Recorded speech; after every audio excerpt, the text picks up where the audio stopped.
నమస్తే.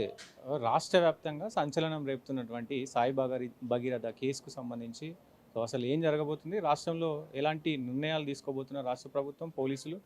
మరి ఏం జరగబోతుంది అనేది పెద్ద ఎత్తున చర్చనీయాంశంగా మారింది. రాజకీయాల్లో కూడా దీనిపైన కొంత ఉత్కంఠ నెలకొంది. ఇటు బండి సంజయ్‌కి రేవంత్ రెడ్డి సపోర్ట్ చేస్తున్నాడంటూ కొంతమంది మాట్లాడుతున్నారు. రాష్ట్ర వ్యాప్తంగా కూడా మహిళలు వేచి చూస్తూ ఉన్నారు ఈ కేసు పైన అసలు ఏం జరుగుతుంది? ఏం జరగబోతుంది? మాట్లాడదాం. మేడం ఏం చెప్తారు? ఇక్కడ రాష్ట్ర వ్యాప్తంగా ఏం జరుగుతుంది అంటే అసలు రాష్ట్ర వ్యాప్తంగా ఏం జరగట్లేదు. మనకి రాజకీయ పరంగా కానీ ఇంకా డిపార్ట్మెంట్ పరంగా కానీ ఎవరు ఎలాంటి నిర్ణయం తీసుకోలేదని మేము అనుకుంటున్నామండి. ఎందుకు అంటే సాధారణంగా మనం బయట వాళ్ళు వేరే అదర్ పర్సన్ ఎవరైనా చేస్తేనే వెంబడే రియాక్షన్ తీసుకున్న ఈ పోలీస్ వాళ్ళు, ఈ డిపార్ట్మెంట్ వాళ్ళు కేంద్ర మంత్రి కొడుకు ఇక్కడ మనకి కనబడట్లేదు, దొరకట్లేదు, పరారులో ఉన్నాడు అని చెప్పేసి అంటే అది ఏం పెంపకం? అంటే ఒక మైనర్ బాలికపై అత్యాచారం చేసి తండ్రికి కూడా దొరకని తనయుడవాడు. అసలు వాడు అనడానికి కూడా మనం అనడానికి కూడా సిగ్గుచేటు, వాడు పేరు పలకడానికి కూడా సిగ్గుచేటు.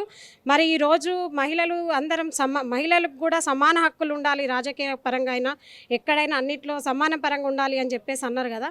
అందుకని ప్రజలు కొండా సురేఖ గారిని కానీ సీతక్క గారిని కానీ మరి రాజకీయాల్లో ఒక అసెంబ్లీ ఎలక్షన్లో గెలిపించుకున్నారు కదా. మరి వాళ్ళు తీసుకున్న నిర్ణయాలు ఏంటి? మైనర్ బాలికపై ఇక్కడ అన్యాయం జరిగినప్పుడు వాళ్ళు ఎందుకు స్పందించడం లేదు? వాళ్ళు కూడా స్పందించాలి కదా. ఒక మైనర్ బాలిక అంటే సాధారణమైన వాళ్ళకి ఒక రూలు, ఇక్కడ రాజకీయాల్లో ఉన్న వాళ్ళకి ఒక రూల్ అన్నట్టుగా ఉంది ఇక్కడ. వీళ్ళు ఎట్లాంటి యాక్షన్ తీసుకోవట్లేదు కాబట్టి బండి సంజయ్ గారిని ఇమీడియట్లీ అంటే కొడుకు బదులు తండ్రికి కూడా మనం ఇక్కడ శిక్ష విధించవచ్చు. తనైనా డిపార్ట్మెంట్లో కూర్చొని పెడితే కొడుకు ఆటోమేటిక్గా వచ్చేస్తాడు కదా అని నా ఒపీనియన్. ఇక్కడ కోర్టులో ఆయన పిటిషన్ వేసుకున్నారు, నా పేరును ఎక్కడ కూడా వాడొద్దు, ఎందుకంటే నేను ఒక హోదాలో ఉన్నాను కాబట్టి ఖచ్చితంగా నా పేరును ఎక్కడ కూడా మీరు వాడొద్దు అంటూ ఆయన పిటిషన్ వేసుకున్నారు. ఎట్లా చూడొచ్చు? పేరు ఎక్కడ వాడొద్దు అంటే తన రాజకీయానికి ఎక్కడ ఎలాంటి నష్టం కలగకుండా అంటున్నాడని నేను అనుకుంటున్నా. సరే, అది ఒకవేళ కనబడకపోతే మరి రేవంత్ రెడ్డి గారైనా తనకి శిక్ష ఎన్కౌంటర్ అట్లా అయినా మనం వేయాలి కదా. అంటే ఇంతకుముందు నేడు అది ఏంటి ఆ వైష్ణవి కేసులో కూడా ఎట్లాంటిది చేయలేదు. ఒకప్పుడు 4 లారీ డ్రైవర్లు ఒక అమ్మాయిని, ప్రియాంక రెడ్డో సంథింగ్, ఆ అమ్మాయిని కూడా అత్యాచారం చేసినప్పుడు కూడా ఎన్కౌంటర్ చేయడం జరిగింది. మరి వీళ్ళు ఎందుకు దొరకట్లేదు? సాధారణమైన రోడ్ల మీదే తిరిగే అవర్గాలు దొరుకుతున్నారు కానీ ఒక కేంద్ర మంత్రిని దొరకబట్టలేని సిచ్యువేషన్లో మన ప్రభుత్వం ఉంది. రేవంత్ రెడ్డి గారు కూడా అదే సిచ్యువేషన్లో ఉన్నాడని నేను అనుకుంటున్నా. ఇప్పుడు మనకి ఒక మైనర్ బాలికకు ఇక్కడ న్యాయం చేయలేని వాళ్ళు, వాళ్ళ కుటుంబానికి కానీ ఏం న్యాయం చేయని వాళ్ళు రేపు మన ప్రభుత్వాన్ని కానీ మనల్ని కానీ వాళ్ళు ఉద్ధరిస్తారని నేను అనుకోవట్లేదు.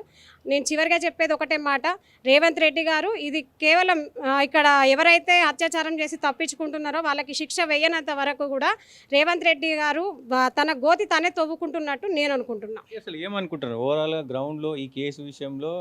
మహిళలు కావచ్చు, మీతోటి సన్నిహితులు కావచ్చు, అసలు ఏం మాట్లాడుకుంటున్నారు ఈ కేసు విషయంలో? మేము ఏం మాట్లాడుకుంటున్నామంటే మాకు చేత కాదు, తనని మేము దొరకబట్టలేం, మాకు చేత కాదు, తను దొరకడు, తను పరారులో ఉన్నాడు అనుకుంటే మాలాంటి మహిళలకు అప్పచెప్పండి.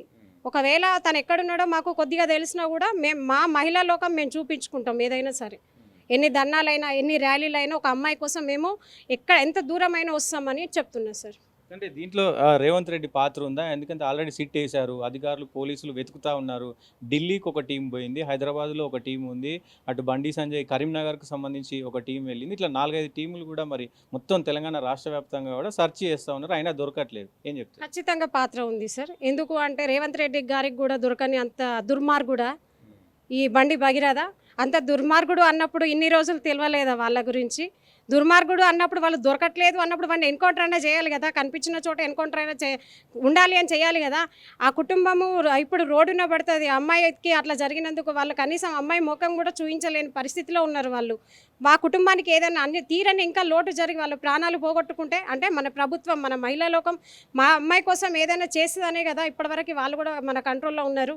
అందుకని ఎన్కౌంటర్ అదొకటి పెడితే బాగుంటుందని మేము అనుకుంటున్నాం సార్.